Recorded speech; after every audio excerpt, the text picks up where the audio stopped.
and welcome to a brand new video. Today we have a quite interesting new mysterious case. It definitely seems like a movie. It's like one of those stories that make you think they're only villains in movies, but they ended up appearing in real life. But before we start, don't forget to follow me on all my social media. You know I have a billion social media accounts. Subscribe to this channel and activate the notification bell so it lets you know when I upload a new video. Follow me on Twitch where we see each other almost every day and we talk, we play, and we do many interesting things. And also follow me on my second channel. But anyway, I don't want to extend more this intro, so let's begin.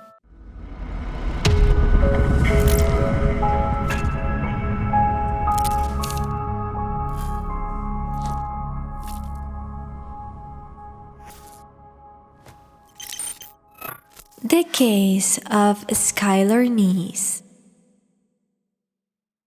Skylar Annette Neese was born in West Virginia on February 10th of 1996. She was the only daughter of Mary and Dave Neese. For that reason, she obviously was their life. They gave everything for her. And well, you know that when people have one only child, they tend to give everything. So she was like the light in their eyes, their angel on earth, and the person they love most in all the planet.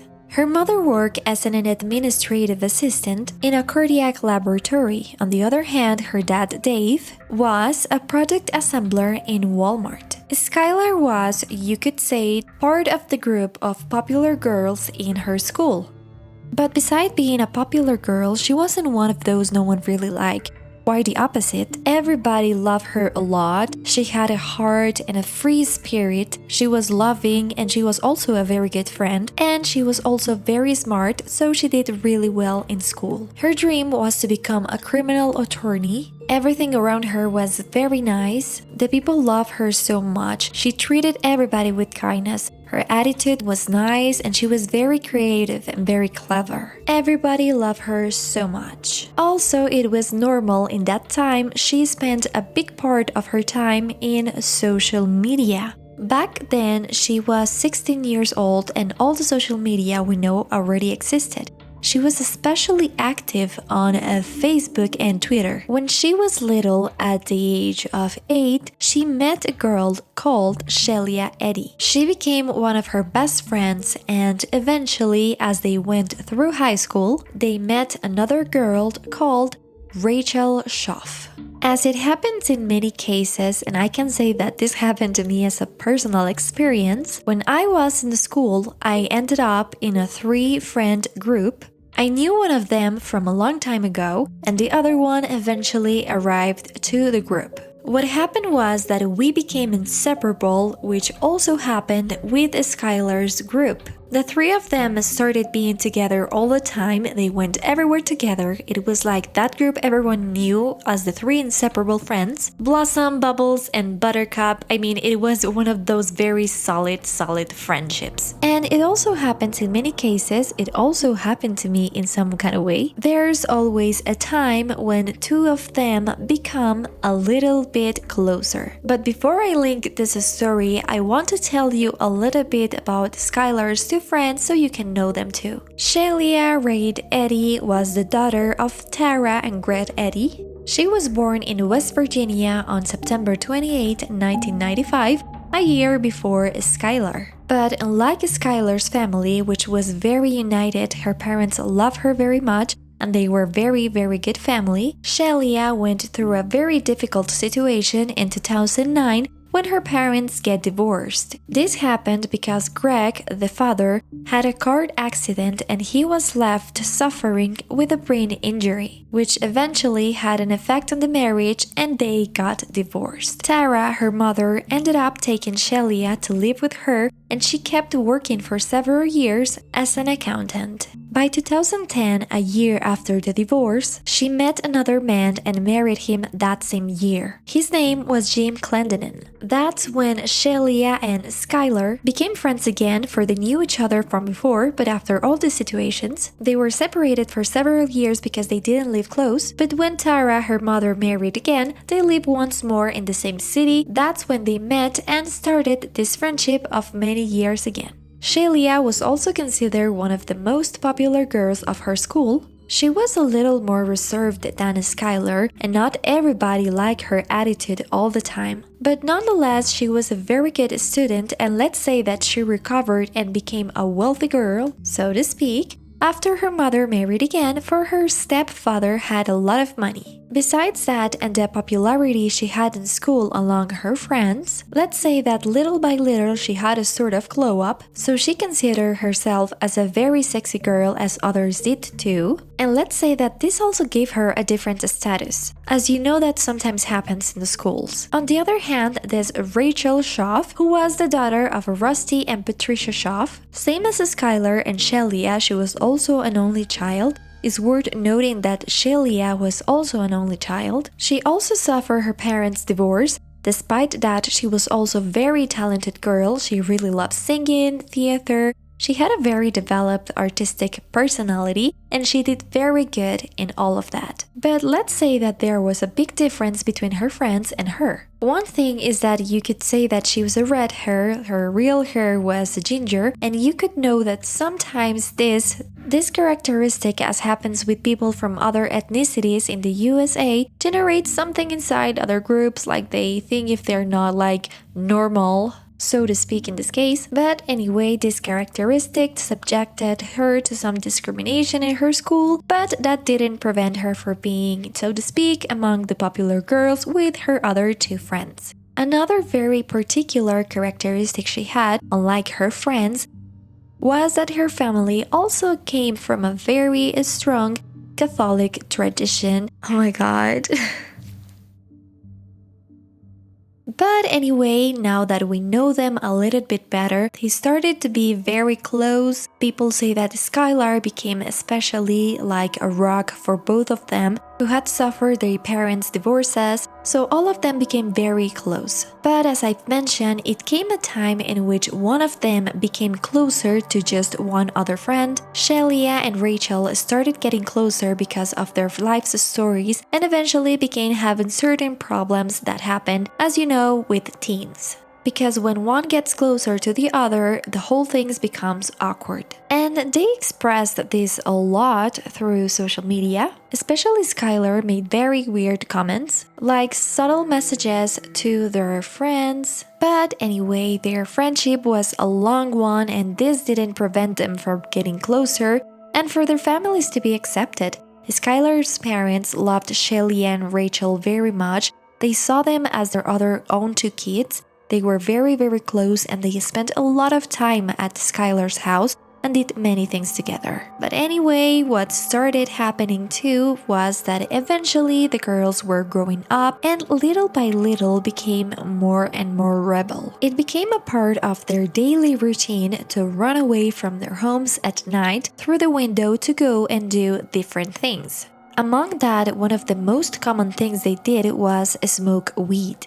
But it seemed like the tensions between them were starting to grow bigger sometimes, and they started saying in tweets, some of them which say like, "You're a two-faced bitch, and obviously you're stupid if you think I wouldn't know." Or, "It's sad that my friends had a life without me." And that's how literally a story like Mean Girls began. I don't know if you remember that movie, which I find amazing, in which they started to fight. They fought over calls and made the other one listen without her realizing. Well, it was like the typical fight between popular kids for who looks better, for who's approaching the better people, and well, high school drama that I think many of us had experienced or heard about. But okay, now that you know something about the context, I think it's time to talk about the events of this case, which happened on July 5th, 2012. After getting out of school, Skylar always went to work at Wendy's. She finished her shift at 10 p.m. and then she always went back home quickly and went to sleep, so she'll be able to follow her routine the next day.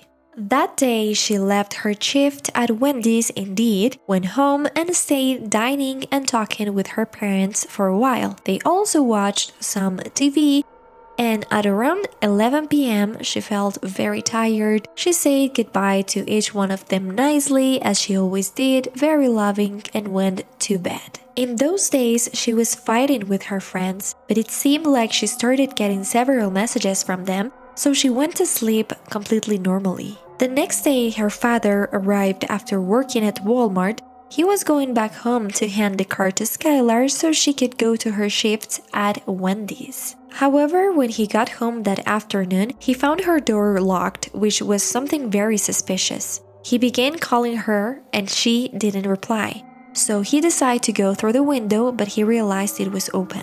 They got into the room and there wasn't any trace of her. They called her, but there was no answer. Obviously, they called her closest friend Shelia among them, and she told them that she hadn't seen her, that she didn't have any information, but to please let her know anything they knew. Several hours passed by like that with them looking, trying to file her disappearance with the police, but they didn't accept the report because they thought that she probably ran away that night and she was eventually coming back. In that moment, they didn't activate the Amber Alert because they didn't think it was important, and later we're going to talk about that. After looking for her for several hours, the father got a new call from Shelia, and this time she confessed something very important she hadn't told him. She said that she knew something about Skylar and that she had to confess that to him. Around 11 p.m., they had sent her a message to come out with them and smoke some weed. She said that around 11 p.m., he picked her up in her car and Skylar got out through the window to be with them. They were doing that for around an hour or an hour and a half, but she said that she dropped her in the corner because Skylar had asked her not to drop her near her house so she wouldn't be discovered. So she would walk. She said that since she dropped her, she hadn't known anything else about her. And the only thing that started happening was that she seemed really worried about her friend. She regretted having dropped her in the corner without knowing when she went after. After this new information, the parents started to hand out flyers around the city to find her whereabouts. They obviously called many people, they went to the school and to every place in which they could think they would find her. Also, during that time, they got a call from Skylar's work saying that she hadn't clocked in, and that's when they obviously worried much more. For she never skipped work, she was too responsible for that. They also started checking other elements, and the father found impossible the possibility that she could have run away from home. For she hadn't taken her charger, she hadn't taken her strainers, her clothes, her contact lenses, and she had left the window open. So for him, she had every intention to come back to her home. Obviously, during all these days, the parents were very active, all of Skylar's family, but especially her friends Shelia and Rachel. Shelia worried a lot, and there was even a moment in which she burst out crying on her friend's bed, trying to understand what had happened. She also posted many messages on Facebook and on Twitter asking her to come back, saying that she missed her so much. That's how many theories started to get around, besides her running away from home, and there were also many comments from her friends. Her parents started to think that probably some sort of drug overdose had happened or something like that. And they say that probably her friends from school, or they didn't know who, could have buried her somewhere because of that and for fear of actually being discovered. Another of the rumors was that, as I've told you, she used social media too much, and some people think that she probably encountered a sex predator on one of those social media and she ended up falling in his claws. That night, she probably thought about going somewhere after meeting with her friends, and what ended up happening was that she was kidnapped, abused, or something like that. However, then started appearing more suspicions that came from other classmates who say that what they thought was more accurate was that something related to Shelia and Rachel had happened. There were some very important investigations. The mom began watching the security cameras tapes they had from the house that night, and that's when they saw that the time Shelia had mentioned for Skylar's pickup didn't match with her version. It was seen that they'd picked her up way later and then she wasn't seen coming back home. Also, when the police started interviewing Shelia and Rachel, they began to discover some very particular things, among those some very narcissistic behaviors. And on the other hand, Rachel, the date of Skylar's disappearance, had been with her family on a boat, and her mom and other friend had discovered a cut in her ankle, which was very particular. That's when the parents became sure and they started suspecting those girls a little more. But they only thought they were probably doing something wrong and that it happened what I mentioned at some point and that she had an overdose and they didn't want to tell them. They also hired some private investigators to specifically examine everything that had to do with social media and the post they did. Let's say that the person who posted the most was Shelia. It was incredible because she wrote many tweets per day and they started analyzing the conversations they'd had and also some particular tweets they wrote, among other things. That's how one of the investigators and several of the school's students created some false profiles and some real ones on social media and started creating a sort of cyberbullying campaign against Shaylee and Rachel to make them confess. They posted some tweets saying they knew the truth, that there weren't secrets under the sky on Earth, especially taking advantages of the fact that Rachel was very religious. They found some tweets on social media, and on Shayla's, for example, she posted on November 5th, "No one in this world can handle me nor Rachel. If you think you can do it, you are wrong." The investigation regarding the car that was seen on the security cameras kept going and they discovered the car belonged to Shelia. But they also discovered and started investigating the difference between the cameras that were along the route she said she had taken and the real ones. However, they looked in other routes and that's when they started to see that their version of the events wasn't the right one. The investigators thought, because they knew about this, that at some point any killer, especially of this type, was going to brag or make himself known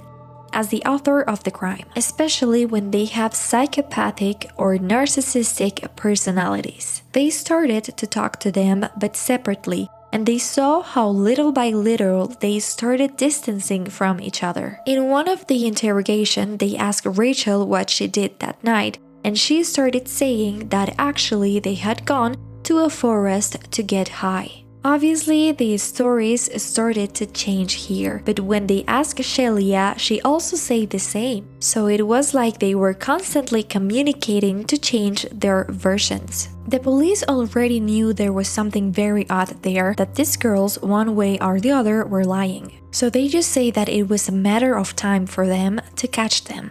The only problem was that the police didn't have any proof yet to have them arrested. During all this process, as I've told you, they kept posting on Facebook. Shelia even published the next post on October 2nd. "Skylar, I'm sorry. I haven't posted in a while. The school has been taking up all of my time. Rachel and I miss you very much, especially at lunchtime. We sat at the table alone. Come back so we don't feel so lonely. School is hard without you. Actually, everything is so hard without your presence. I think about you 24 hours of the day, the 7 days of the week, and I miss talking to you on the phone. I know you wouldn't like some of the things that are being said lately."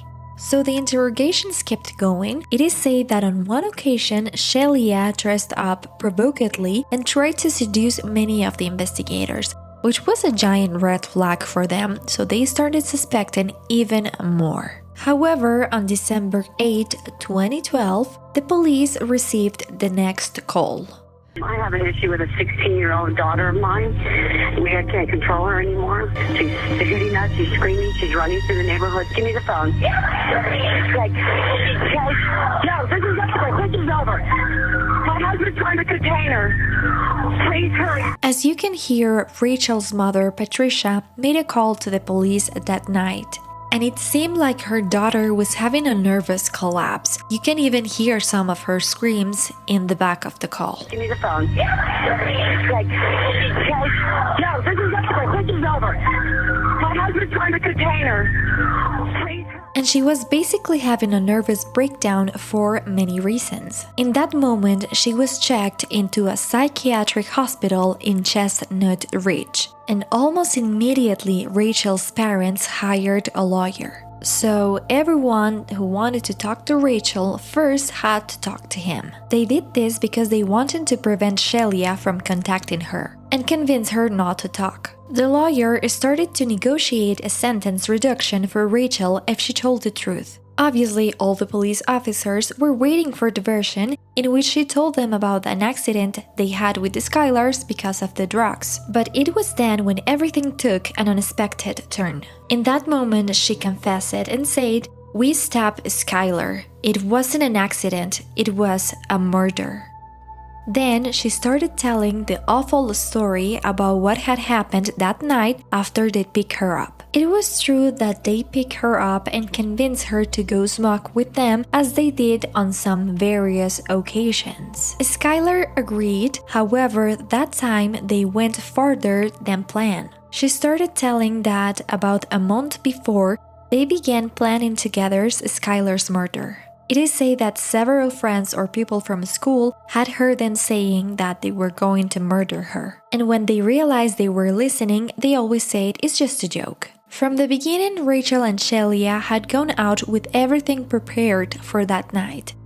They had filled the car with paper towels, a change of clothes, cleaning products, a shovel, and on their bodies, they had hidden several kitchen knives from their families' homes. They hid all this in the trunk, but there was something particular about them, and it was that they were wearing hoodies in a very warm time of the year. They say that Skylar didn't suspect anything about them wearing the hoodies until they got to a forest in which they were going to smoke. In that moment, they stayed apart and told Skylar they had left the lighter in the car.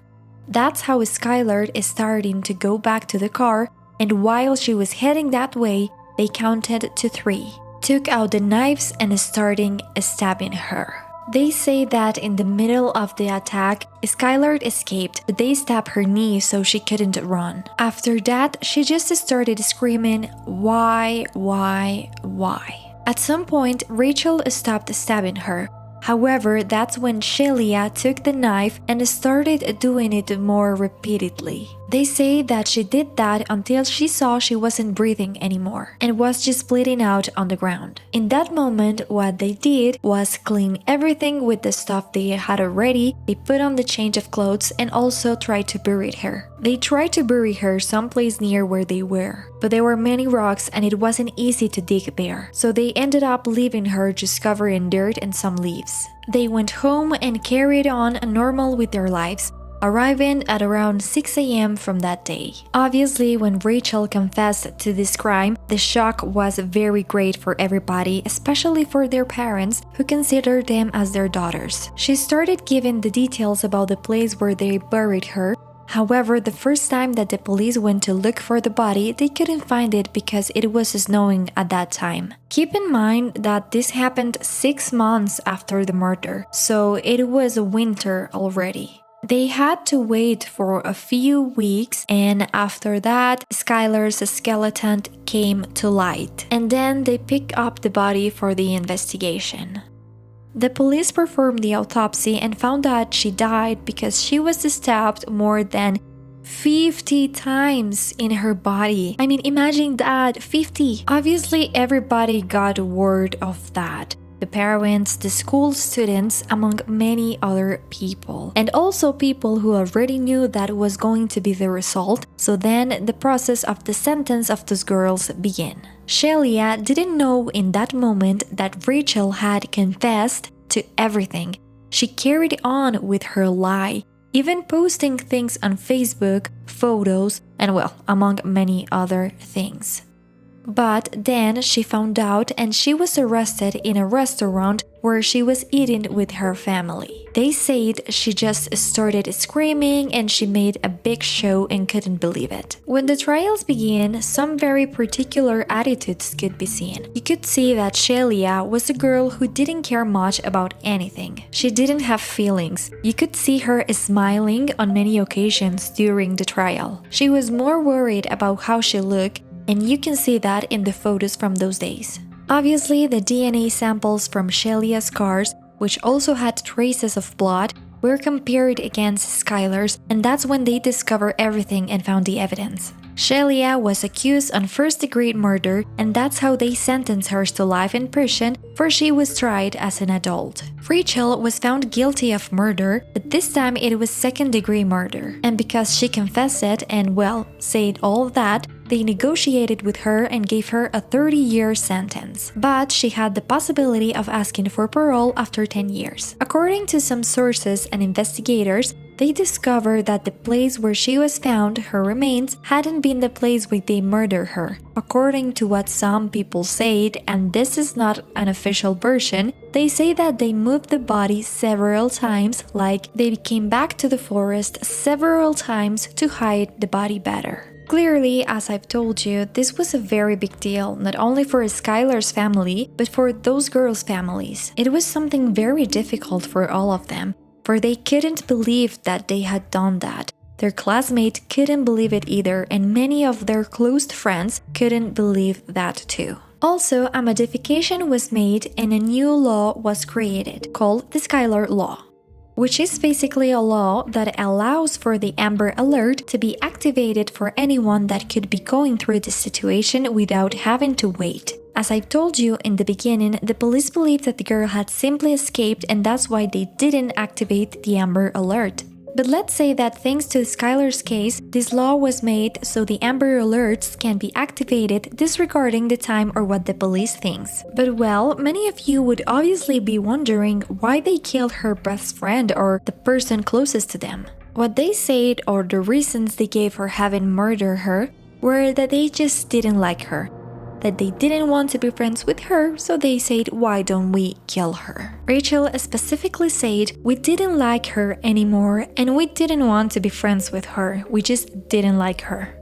As I told you, that was like the reason. It was obviously seen in the audience that on one hand, Shelia was the one that didn't feel anything, while Rachel was seen very anxious. She cried during almost all the audience, and she even wrote a letter asking for forgiveness from her parents and to God. But here comes the reason for which everyone thinks this happened. Some months before all of this happened, Shelia, Skylar, and Rachel were having a little celebration or pajama party at night. They were at Rachel's house, and what they did was open the liquor cabinet of the mother. These are things that, well, normal things that many teenagers had done, that many of us have done, nothing out of the normal. However, everything started turning heavier when they were in a heavier drunker state. And according to one of their friends, she tells that Skylar had told her that that night both Shelia and Rachel got very drunk and started having sex. However, they forced Skylar to stay and watch because they didn't want Rachel's mom to find out, especially because, as I've told you, she was very religious. They say that since then, they started having a lesbian relationship, and they also sent each other very suggestive pictures, among other things, and Skylar had to keep that as a secret. She tells this just to her friend, who was very close to the both of them, and her mom eventually confirms the story because she found Skylar's diary after her death, in which Skylar also told that same story. It is unknown if that was the final motive that Rachel used to convince Shelia to murder her. Besides, both of them had boyfriends and they didn't want the truth to be known. Obviously, the motive has never been confirmed, but they think it was that, plus a lot of other factors like they didn't like her, that they had a lot of psychopathic traits that led them to commit that atrocious act against their friend. And that's it. Her parents go back on some occasions to where her body was found to bring her some flowers and say some words to their deceased daughter that they loved. These girls, they are already grown-ups, are serving their sentences, which I think were fair, although I think that Rachel, despite having confessed, should have had life in prison sentence too, or at least 50 or 60 years. Well guys, I leave this case here. I hope you like it a lot. If so, don't forget to leave a like and a thumbs up. Don't forget to also comment, tell me what you think, what you feel. Why did you think these girls committed these crimes? What was the reason? Follow me on all my social media. You know I have a billion social media accounts. Subscribe to this channel and activate the notification bell so it lets you know when I upload a new video. Thank Thank you so much for watching me. Don't forget to follow your dreams, and I'll see you on the next one. Bye! Say bye, Athena! Bye, friends! I was with you today!